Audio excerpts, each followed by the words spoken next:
Quelle qu'en soit l'heure à laquelle vous nous suivez actuellement, bonjour, bonsoir. Aujourd'hui, vendredi 24 janvier 2025, nous sommes sur la paroisse Sainte-Unité de Zogbadjer pour couvrir un événement spécial.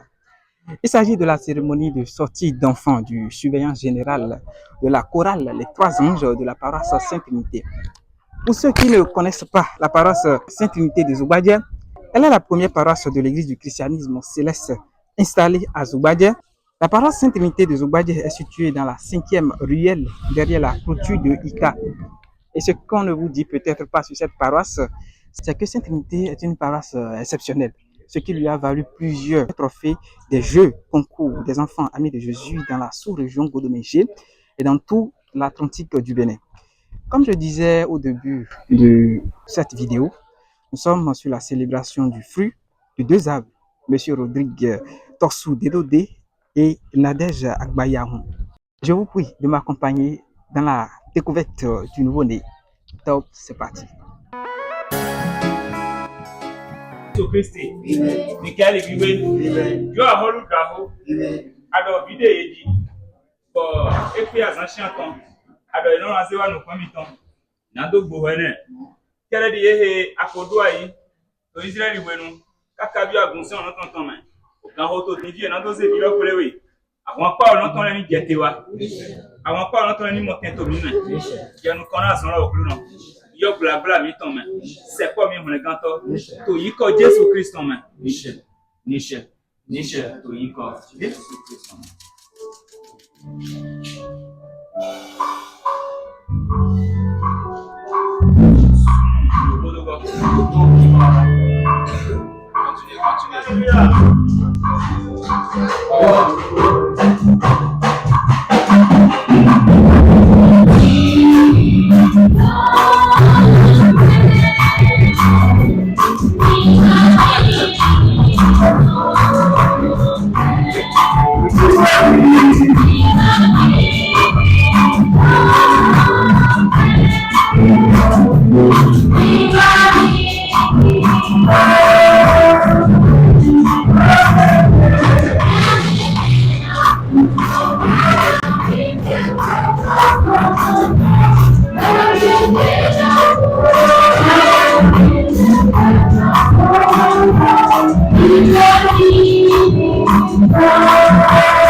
Jehovah Jireh.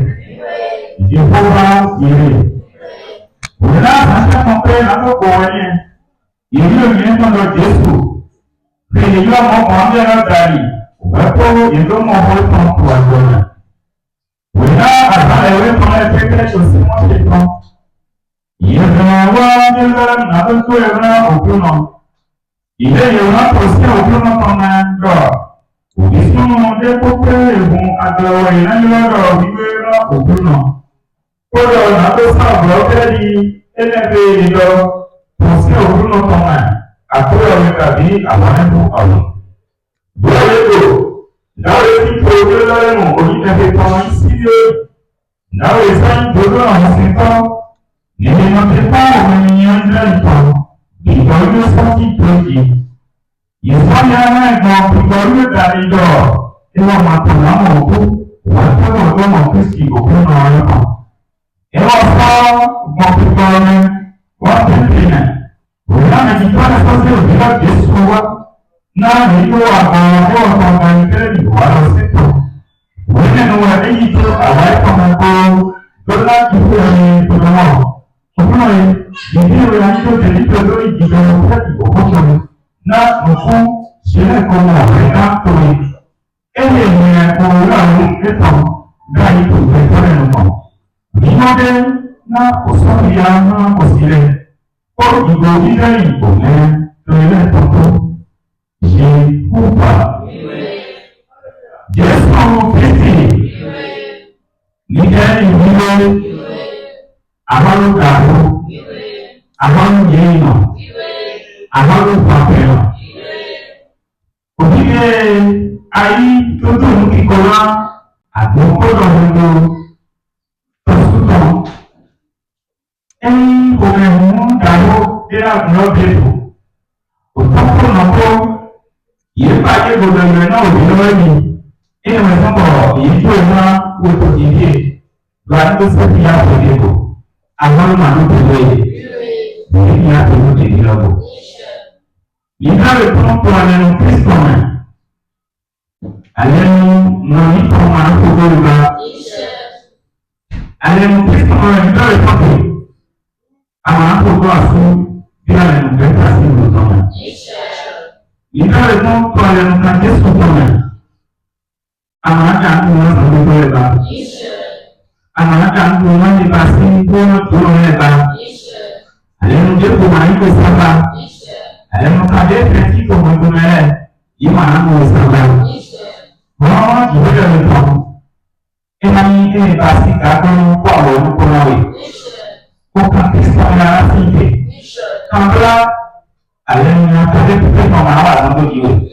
Kò ní kọ́ ní ìlú fún ọmọ. Níṣẹ́ ní kọ́. Ìyàwó lórí àjọ̀dún máa ń lọ àwọn sátidé tó rẹ̀ tó ọ̀dọ̀ ìrántí àlejò ẹ̀ṣọ́ Yorùbá tó pàdé náà kò lọ. Hallelujah!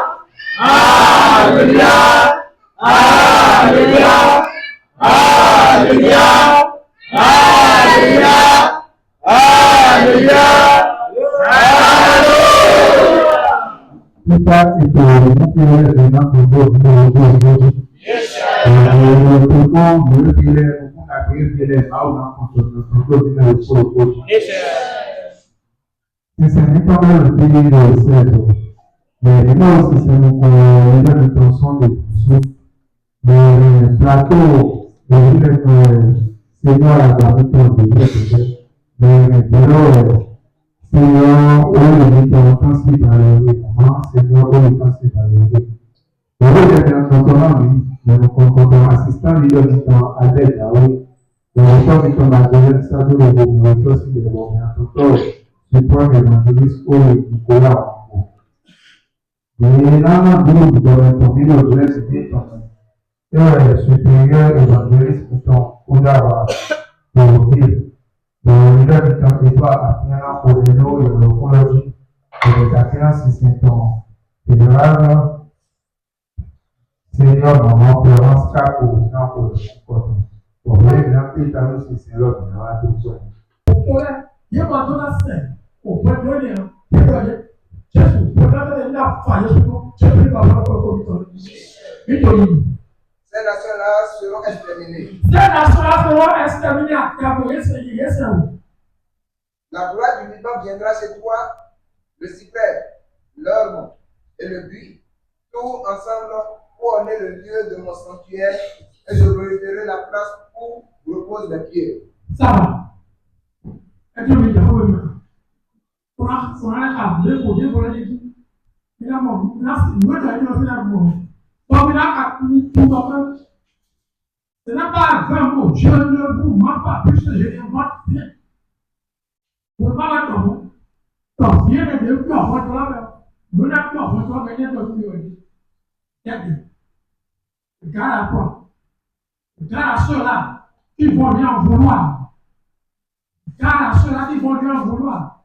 Mais maintenant, on a fait au viol au point de l'homme. On l'a venu au point de l'homme et on paye lui. Ce n'est pas moi qui le dis. Mais dans les nations, les royaumes qui ne te serviront périront. Les animaux périront, ils vont périr. Il n'y a pas de miracle à faire là. Mais les beaux moi, on est d'accord. Et on va nous dire, on va nous a Tito kwa Tito, Minapo, et qu'on les a vus aussi, on est passé pour la dessus, pour dans le cacaboyo, et les vitons, le boboyo, c'est pas ça, à ce qu'on le connaît, à ce qu'on le connaît, dessus, le net, et donc, à ma sèche, d'autres pour nous, nous être finir, et la cacaboyo. Et là, je vais promettre 2 chapitres, 25 pour la Holy. Promettre 2 versets. Eli anuncisant ataye abo do le niwe. Ele anuncisant ataye abo do le niwe. Ele anuncisant òfin di akẹ́kọ̀ọ́ lòfin ọ̀mí bí ètò olùkọ́ni wa lábẹ́rẹ́ bẹ́ẹ̀ ẹ̀ kọ́dọ̀ jù tó kọ́dọ̀ jù lọ́sẹ̀. Àmọ́ ẹni àmàkanu nìsín àwọn. Ẹni àmàkanu nìsín àwọn ẹni lòfin tẹ̀wé mi náà nìsín dàda. Mi náà nìsín mi náà nìsín mi náà nìsín kọ́dà gbẹ̀rẹ̀ lòfin náà ẹ̀ kọ́dọ̀ mi kì í jó ló ń bá nípa rẹ̀ pọ̀. Ìgbọ́wọ́ ẹ̀ bí wọ́n dàgbé yẹn lọ́ba yìí náà. Ìfilẹ̀ kàdé ẹ̀ lọ́nà fún yẹn. D'abord, et moi, je m'en rappelle, il dit ça, je crois qu'il y a d'autres choses, mais le docteur est d'office, pour venir, voilà. Qu'est-ce que tu as fait? As-tu fait pour toi? As-tu fait pour lui? As-tu fait pour elle? Pour l'aspect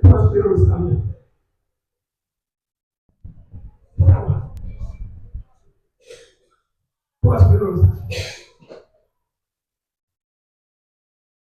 Il dirait le fait qu'il voulait au frère pense. Mais qu'est-ce que tu as fait? Pour espérer le salut de tes amis. Dans le soir, il y a au violent, après, tout le monde peut et puis là, c'est le moment. Et puis là, c'est le moment. Et là, quand ton fils te demandera un jour. il t'a pas braqué passé. Je sais qu'il t'a pas aussi, c'est vrai. Il a dans la tête, je l'entends.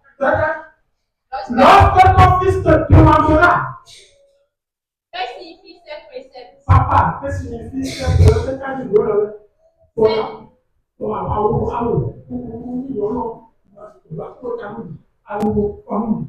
veux, nous sommes dans une histoire et là, toi, papa, ça veut dire quoi? Il va te demander, qu'est-ce que tu veux dire? Dis-toi. Ces lois et ces ordonnances que l'Éternel, notre Dieu, vous a prescrites. Tu diras à ton fils. Tu diras à ton fils. Nous étions esclaves de Pharaon. Alors, même maintenant, la vie, on peut pas être capable de tout vivre. Pour le prendre temps, comme il y a capable de bien pour alors bien pour notre corps. Tu vas combiner pour y voir, pour le corps. Pendant que mon corps est très fort, c'est dans les cas de entier au pays. Parce que je peux avoir un caca diabétique. Et l'Éternel nous a fait sortir de l'Égypte par sa main puissante. Bonsoir, Madame Tossou Terodé. Bonsoir, monsieur. Comment vous allez? Je vais bien. Aujourd'hui, c'est la cérémonie de sortie de votre premier fils. C'est une fille ou bien c'est un fils? Fille. Fille. Très bien. Et déjà, j'aimerais vous demander quels sont les sentiments qui vous animent déjà que l'événement est en train de se dérouler à merveille à l'intérieur. Ah, vraiment, je rends grâce à Dieu parce que tout s'est bien passé depuis le début jusqu'à la fin. Donc, actuellement, mes sentiments sont très, très, très nombreux. Je suis joyeuse, contente, merveilleuse, tout. On est content avec vous aussi. Maintenant, j'aimerais savoir comment ça s'est passé la première rencontre avec votre homme. Comment ça s'est passé? Ma première rencontre avec Monsieur Tossou. Bon, comme ça se passe naturellement, c'était comme ça. Bon, c'était pas grande chose quand même. Ok. Est-ce que vous pouvez nous faire une petite brève de votre histoire? Oui. Allez-y. Bon, c'était un jour, c'est vu seulement. C'est pas la grâce de Dieu, je vais dire. Bon, je sais pas trop. Parce que sa chose est tombée sur ma chose. C'est arrivé comment? Comment ça s'est passé, madame? C'est arrivé parce que je l'ai rencontré quelque part, c'est ça. Ok, vous vous êtes rencontrés et puis c'est terminé? On s'est aimé. Ok. Il m'a aimé, je l'ai aimé aussi. Et puis, après les mouvements, on s'est mis ensemble. Et puis, c'est comme ça. Actuellement, on est ici pour la cérémonie de notre première fille. Ok. À la venue de votre première fille, si je ne me trompe, c'est votre première fille? Yes. Oui, bel et bien.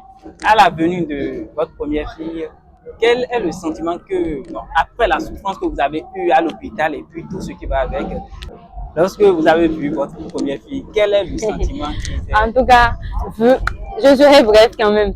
Vu les travails, les difficultés, les souffrances, tout et tout, de grossesse bien sûr, les dérangements, tout à l'hôpital, les ordonnances, tout ça. Quand mon enfant est sorti comme ça, et je suis descendue du lit d'accouchement et on est venu la mettre à mes côtés. Oh, vraiment, j'étais joyeuse. Et bon, jusqu'à maintenant, ça me va largement. Oui, bien sûr. Après l'effort, c'est le réconfort, on dit. C'est ça. Ok, moi je suis fier de vous, je suis fier de votre couple. Et votre mari, il n'est pas encore là jusqu'à présent. Est-ce que vous avez un info de sa part? Bon, il vient déjà. Certainement, il sera déjà en route. Ce sont des empêchements et les va-et-vient qui l'ont tardé un peu. Okay. Donc ensemble, tout à l'heure, on va découvrir le nom de votre fille. Yes. Ou bien les noms, bien sûr, et prénoms. Nous les bassins pour mangano betoya kaniweya. Nous les pépé et ma sogano ogbe. Eye matin ogbe ni no glo. Mon gouvernotin toi pokoji. Misewa nous contrôler. Eliora et tonam Naomi.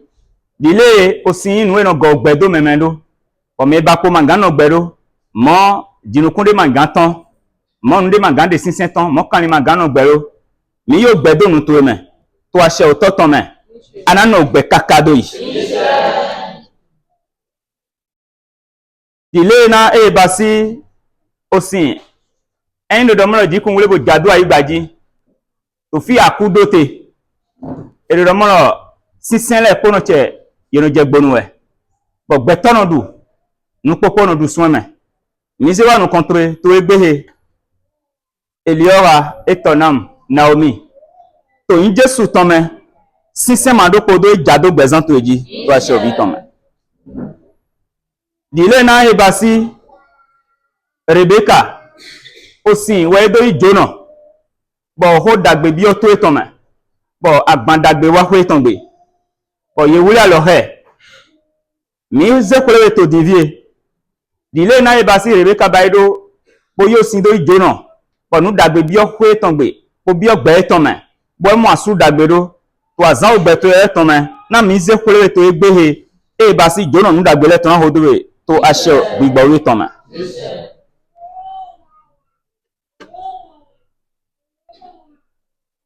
ele we oje Jésus Christ dodo na nous plan vie ton le do mi we oje aigbatan eyin oje bu oton etan ye ma so ganze yoro nle adavo ni do yin dai podo na do yin dai to afo betole ton glo mi se wa nu kontoe oje nu eyin podo oton bo ni nu do mo oje kabu oton etan nugbo ye ma so ganze yoro nle ile na etin do oton do Eliora etonam Naomi to gbezan to le pome e ba si oton ou yanan to akota le pome to ache ototon ma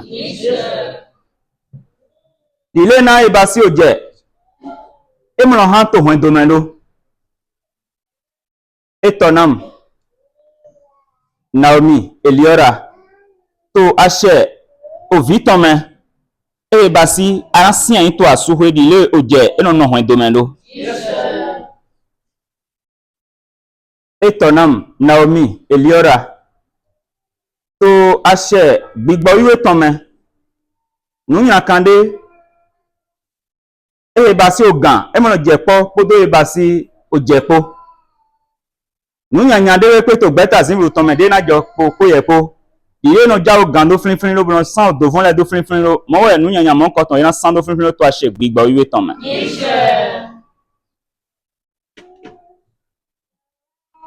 ehe wo onwi Johanu enu to zungbo me gbigbo wewe jihoye ton Jacob pepo owewe dodo mo na eto hin hwan to nuyan jihoye we ton me mi se wa nu kontoe Eliora etonam Naomi le na obasi onwi bayi onu de jihoye we no izan do no go kan eton chapo me poro to yin Jesu Christi ton me e basi vivi o tindo podo huwon he tindo po era wazon to gbezan to me to ache o toton me etonam Eliora Naomi ohun yin tre ho pe to go me vivi mo ton son me to azan o gbe to ton le ton me to ache o vi ton me vivi ma han to gbezan to me dile na e basi mende monose ohun donu bono tun kan igbedo Eliora etonam Naomi to ache gbigbo iwe ton me azon ho daho le yena do hu do to e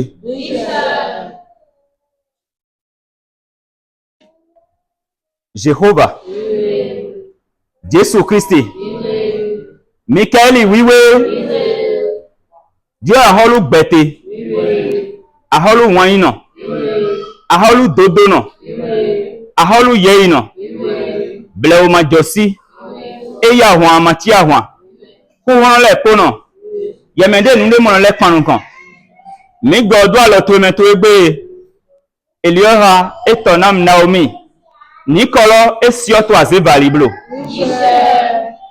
Eliora etonam Naomi Nikolo esioto gangpa memblo Nikolo esioto huzan memblo Noe na itasisien do yo nikolo le alo ganga jiwe yo toni ho so aganaka tori do moro mi yo nikolo to ho jiwe yo ton gbe utu ko ron nyanyande ma ko gobo zan nikolo gba e ba si gbigbo jono de ma fi nikolo zangba e ma si oto fi nyanyande alo ganga jiwe yo ton na zon hewe ogbena no yeme amana kujo todo amana kujo nondo ogbe ga jiwe yo na dodo na we ha ma o ton na tin ko ye ko amana ji azon okuton amana ji azon no pon me so idoto mo le ga ma o ton na bi o yeme amana vita do ko no yinayi anayi ovisun le dogodo anayi no viyon le dogodo mra ho dagbe anayi mra ho egohi ate wi anayi nyona ma o ton na zon hewe tijo ma o ton na zin hewe tori abi ohun do lo me utu jomi o daho na bi ohun yogbe tori abi ohun do lo me utu ototo na les propriétaire tori abi ohun do lo me utu ajino to yan tin do agban le susu tori do abi ohun do lo me utu vivi na bi ohun do lo me ye na bi ohun do lo me won pe na bi ohun do lo me taragbe na bi ohun do lo me jiwe ya holu ganga on to e mi go vie do alo to me Eliora etonam Naomi e basi yin ko Nyankande hodo Naomi. Yodo Mara. Mana tedo vie goba. Basi. Nyona si inko. De hodo Naomi. Tedo bezanto ego to ego. Ovie etinto alo ye jihoye wetome. Mi biyo hone gangan ye mauton. Hone galo jihoye weton. Toni gboho na vie. Hon ye Christi ton. Ni tinto vie me. Ye mo eto ache opa memblo. Ye mo eto gbenyan kan le memblo. Ye mo eto hanu gbele memblo. Aholu da hogbo ran ton e. Devi lo tinto alo to me. Yelo dodo mo mi ze onyo daho do oholia bi ko besale ko me ati Solomoni to yin Jesu ton me onyo e devie na do zan gbe ton bonado no konton ton gbon to azon me bon fi popo bonado yaga to yin Jesu ton me nyo lo ni biota nka gbere ton me aholu daho madokodo devie to alo to me basi huwo ye na tindo bonado no asuwe kakason afonu jehoja yi ko ni biogbe ton me Jihoya ya holu gangan ọ̀nà tán. Devi etinto aloto me. O nyanyale tinto ayihon eme. Bohe basi o mo alo parapara tinto ayihon eme. Adike jede memblo. Jihoya ya holu madokodo. Devi tinto aloto me. Basi sunu jagole. No yilo ede to basi gbeta zimbo to me to azonzon le. Yeto tagboran mele. Yeto nu nyanya wado mele. Yeto danu wado mele. Basi ama bio mo heme. Ama bio ku heme. Ama bio azon heme. Ama bio tito etome. Ni le nyanyande pepe ma wa dali to basi nyona na hodowe. Otona du betwe. Onona du betwe. No vitole na du betwe. Asuna du betwe. Vitole na du betwe. Jijo na no hodowe. Nyona na hodowe. Sisen dagbele na don to betwe me. Sisen dagbele na no don to betwe me. Oho dagbele we na no se. Nyona si oho le na no se. Jijo we na no zonhewe. Nyona na no zonhewe. Taragbenu anayin. Nyona no anayin. Na basi ho no to ashe ho to me oto. Mi do hodo bezanto eji. Ho no eti to ho me hodo eto bezanto me. Jesu si inko me. Michel. Oiko.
Est-ce que ça vous tente de faire un enfant dans cette année? Bien sûr. Bien sûr.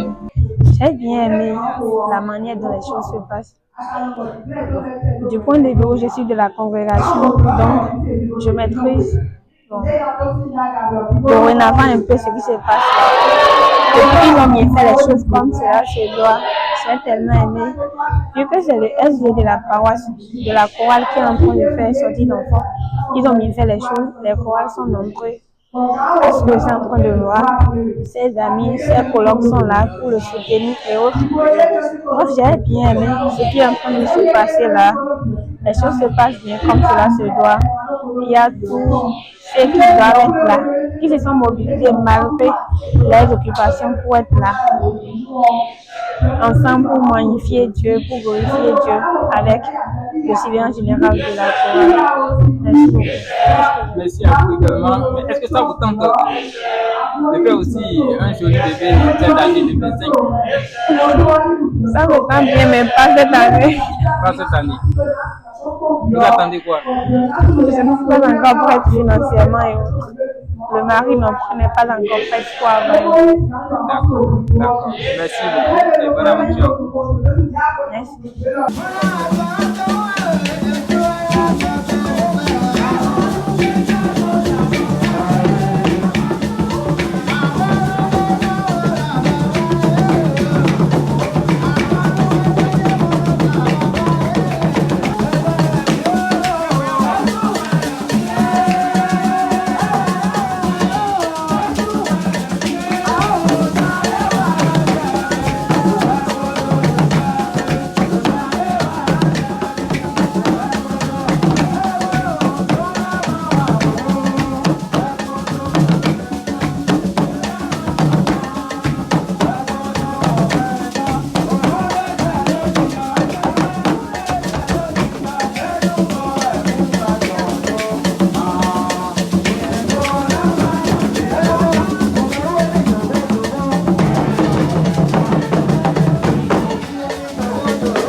Bonsoir, monsieur.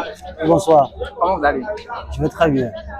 Ok, aujourd'hui c'est le jour de la cérémonie de sortie d'enfant de votre première fille, Naomi. Quel est le sentiment qui vous anime? Merci beaucoup pour la question. Avant tout, la gloire vient à Dieu. La première des choses que je vois là, c'est de glorifier le nom de Dieu. Parce qu'il m'a fait grâce. Vraiment, ça n'a pas été vraiment facile, mais Dieu a été quand même dans la bague. La bague n'a pas chaviré. Je le remercie.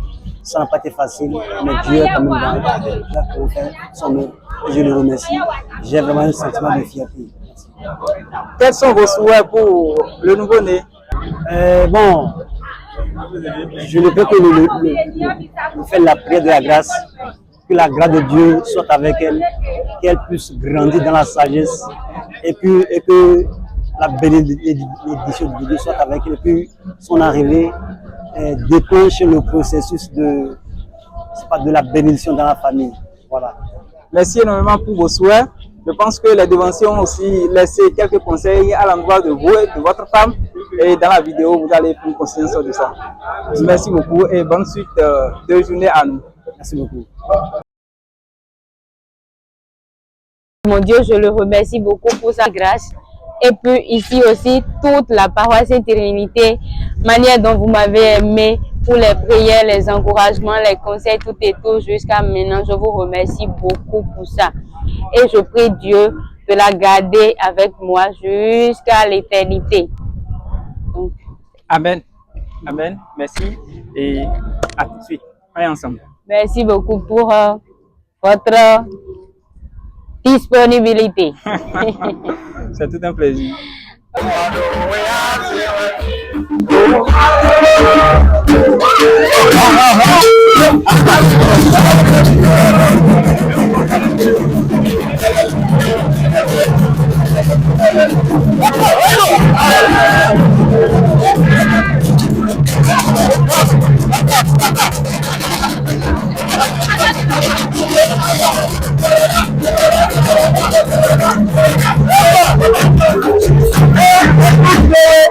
Pero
Autant gaon no koji peto aholu madokodo ojire wa to divie nando god devilo do alo ajino etonton me eyin no goso ihwen do lo me to yin ko Jesus Christ Nazareth ton me bi gbete we mi zera we ogbera hodomi nyona na hodomi akwere mi nando point ma han mi agbo en jiwe ton azon he mi wo nyina kare ma na azon he mi we sin tabo na azon he mi le olona ya hosu to ego alo gangan jiwe ton na ho ezinde wo gangan Christ na ho ezinde jiwe ya holu gangan ona ton e zon he devilo zon he hwen do lo na ho hwen do lo yo hwen do lo me sin po hwen do lo po do botana ye ton parti mi on le do hwen do lo ton ando jijo ton le do hwen do lo won gan lo Christon e hodomi to Jesus sin come jomi Jesus Christon won na me jiwe yo to gan pro ton o kondo po gbigbo iwe ton po na hodomi so hwen do lo me alo gangan jiwe ton azon he mi ogbe mi se do alo to me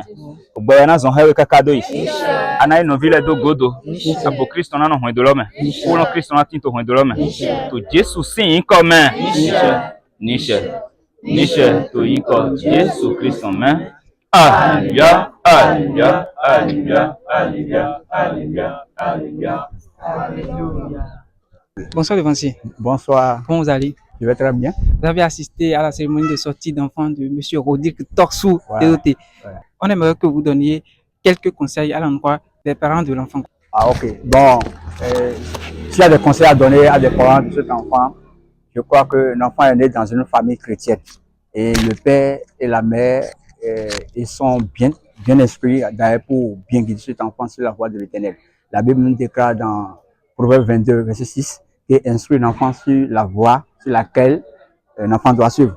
Quand il sera vieux, il ne s'en détournera pas.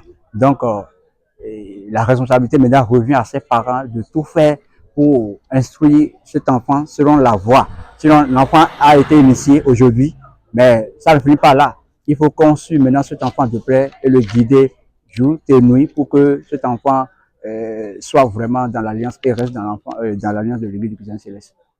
Donc, je vais dire aux parents aussi de tout faire pour rester dans l'harmonie parfaite. Et dans une famille, il y a toujours une tête. Donc, l'homme est la tête du foyer. Donc, il faudrait que la femme soit soumise à son homme. Et il faut que l'homme aime sa femme. Un homme qui n'aime pas sa femme, en réalité, même s'il prie, c'est que Dieu ne va pas exaucer sa prière. Sa prière serait une abomination. Donc, il revient maintenant à cet homme d'aimer de tout cœur et de toute âme sa femme. Et la femme doit être soumise en toute humilité à son homme. S'il y a des problèmes, ils n'ont qu'à régler dans une fraternité. Et ils n'ont qu'à se donner à la prière. Parce que Satan, il est rusé, le diable est rusé. Donc il va toutefois tenter à les bousculer il va amener quelques discords, il va envoyer ça pour les disperser. Donc, ils n'ont qu'à rester en esprit vigilant et prier surtout. Prier ne donne pas assez au diable. C'est tout ça. Merci, monsieur Normand Devancy, et bonne soirée à vous. Merci, CTV, soyez bénis. Amen. Amen. Voilà. Bonsoir Devancy. Bonsoir. Comment vous allez? Eh bien, super bien de votre côté. Ça va également. Nous aimerions que vous adressiez une prière à l'endroit de l'enfant et de ses parents. Jéhovah, Jésus-Christ, Saint Michel Archange, éternel Dieu créateur d'univers visible et invisible.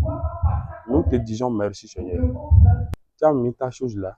Le moment venu, tu as fait sortir ta chose. Seigneur Jésus-Christ, nous te disons honneur, gloire, puissance, magnificence à ton nom pour Dieu. Nous connaissons l'enfant déjà. Fais en sorte que cet enfant puisse grandir dans la lumière et que ta lumière le localise partout où il mettra son pied. Au nom puissant de notre Seigneur Christ. Amen, amen, amen, au nom puissant de notre Seigneur Christ. Merci. Amen, amen, amen, Devancier. Seulement, on ne va pas vous laisser sans vous demander quelques conseils à l'endroit des parents, vu que vous êtes déjà un expérimenté.